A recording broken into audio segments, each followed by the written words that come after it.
والأمين العام لاتحاد المهندسين الزراعيين الأفارقة أن يرحب بحضراتكم في العرس السنوي اجتماع الجمعية العمومية العادية للنقابة العامة للمهن الزراعية 20 يناير 2024 بمقرها بنادي الزراعيين بالدقي. وسنبدأ اجتماعنا بالسلام الوطني.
شكرا.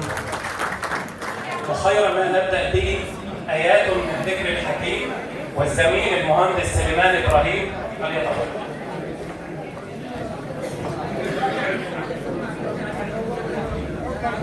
هنستأذن حضراتكم الصمت. أعوذ بالله من الشيطان الرجيم. بسم الله الرحمن الرحيم. إنا فتحنا لك فتحا مبينا ليغفر لك الله ما تقدم من ذنبك وما تأخر ويتم نعمته عليك ويهديك صراطا مستقيما وينصرك الله نصرا عزيزا. هو الذي أنزل السكينة في قلوب المؤمنين ليزدادوا إيمانا مع إيمانهم ولله جنود السماوات والأرض وكان الله عليما حكيما. صدق الله العظيم. صدق الله العظيم.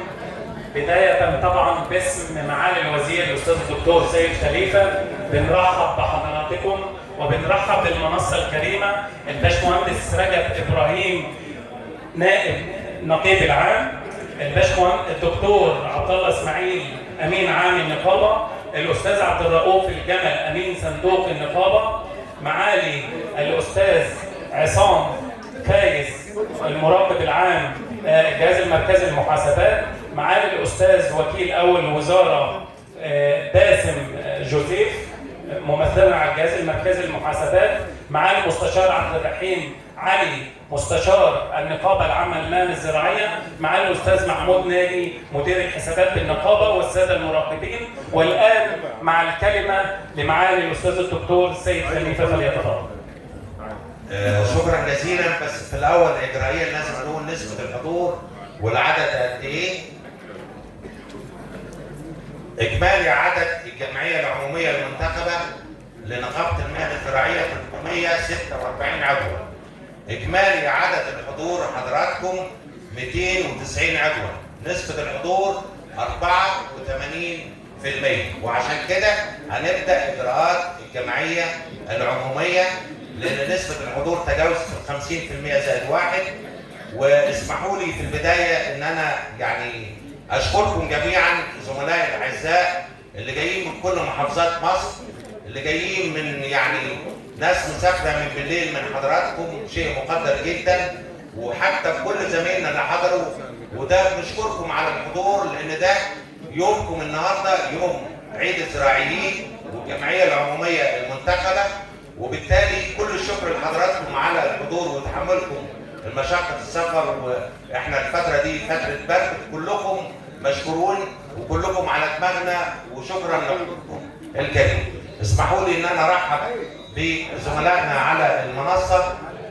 عصام بيه وكيل اول الجهاز المركزي للمحاسبات، وده طبقا للقانون الجمعيه العموميه عشان نتعاقد لابد يكون مشرفنا زميلنا في الجهاز المركزي ويلقوا تقريرهم عن الميزانيه اللي هيتم اعتمادها حسب جدول الاعمال. واخويا العزيز باسم بيه الجهاز المركزي للمحاسبات اللي مشرفينا ومراقب الحسابات، وزملائي اعضاء مجلس النقابه العامه، ومعالي المستشار عبد الرحيم علي نائب رئيس هيئه قضاء الدوله والمستشار في قانون النقابه، واللي انا بشكره نيابه عنكم لمجهوداته القانونيه مع النقابه العامه وفروعها على مستوى الجمهوريه. اسمحوا لي ان احنا يعني نقف دقيقه حداد على ارواح زملائنا من المهندسين الزراعيين اللي توفوا العام الماضي، ونقرا الفاتحه على كل شهدائنا وامواتنا جميعا. ده كرسي كمان.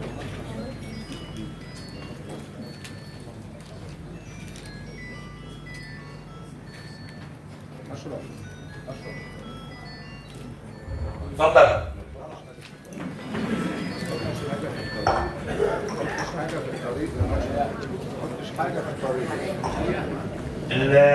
اسمحوا لي في البدايه،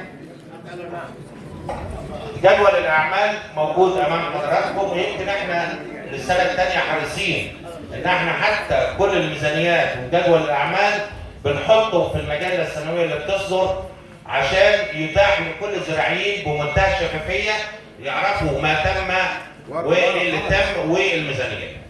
وقبل ما نستعرض لو في اي سلبيه في النقابه، في اي تحديات في النقابه وفروعها، انا شخصيا اللي اتحمل هذه المسؤوليه، ليس احد ثاني. انا اتحمل مسؤوليه لو في سلبيات في النقابه في الفتره بتاعتي اتحملها انا. في انجازات وفي نجاحات تحسب لحضراتكم جميعا، الجمعيه العموميه ومجالس الفروع والنقابه العامه، انما انا اتحمل وفيها الشجاعه بقول قدام حضراتكم اي سلبيه في النقابه العامه فتره تواجدي اتحملها انا، لا يتحملها احد ثاني.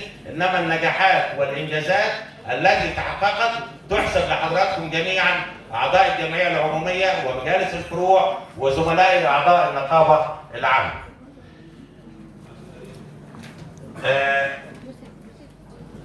يعني خلوني دي لان في حاجات لازم اقراها زي ما هي موجوده لا اجتهد فيها.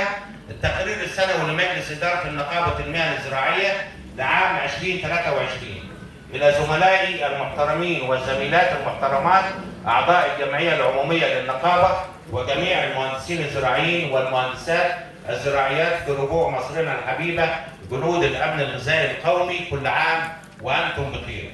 في البدايه بنتوجه بالتهنئه الى فخامه السيد الرئيس عبد الفتاح السيسي لتولي سيادته قياده الدوله المصريه لفتره رئاسيه جديده، ونعاد الله وسيادته في التعاون وبذل المزيد من الجهد في مختلف مواقع الانتاج الزراعي لتحقيق الامن الغذائي للشعب المصري العظيم وتقليل الفجوه بين الاستهلاك والانتاج للحد من الاستيراد وخاصه بالمحاصيل الاستراتيجيه.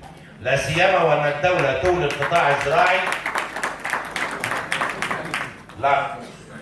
لا سيما وان الدوله تولي القطاع الزراعي اهميه كبيره من خلال الاستصلاح واستزراع الاراضي الصحراويه التي بدانا نبني ثمارها. واننا كنقابه مهنيه من اقدم النقابات المهنيه في مصر نعلن تأييدنا الكامل للقياده السياسيه ووقوفنا خلفها ضد المؤتمرات التي تحاج للنيل عن ارضها وشعبها العظيم. حفظ الله مصر وقيادتها وشعبها وجيشها وشرطتها. ويسعدنا ان نتقدم لكم بتقرير مجلس الاداره السنوي عن العام المنتهي في 31/12/23 لنعرض من خلال الإنجازات التي تحققت من خطة عمل مجلس النقابة المستهدفة، والتي تحققت بالنقابة العامة وفروعها، والتي تساهم في زيادة موارد صندوق المعاشات والإعلان.